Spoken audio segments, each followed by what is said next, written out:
You had some of y'all that were resting it on your knees, some of you that were holding it like marching band, and then two with it in their mouth the whole time, which scares me, because what happens if you sneeze? Then you would have blown, and we would have been disqualified.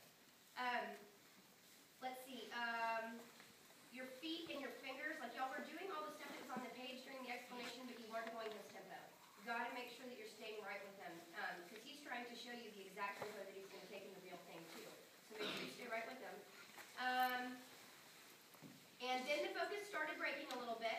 There was a low woodwind that noticed I had a lovely scarf on, and then a trombone and trumpet that also noticed my scarf was awesome, and they looked at it for a while. One of the bass drum kids started hitting himself with the mallet. That was interesting. And then I started noticing that we had two percussionists that talked.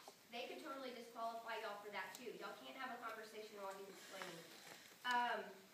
There was a moment where he asked y'all a question, like if you understood, and most of you either nodded or did a thumbs up, but there were some people over here that actually answered audibly. Again, make sure that y'all can't make really any sounds. Unless he asks you specifically if you have a question at the end, you really can't talk.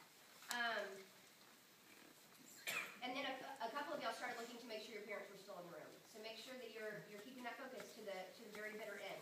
But for the most part, y'all were incredibly focused, so good for you. Just a couple of things about what I heard in the things. Y'all still have your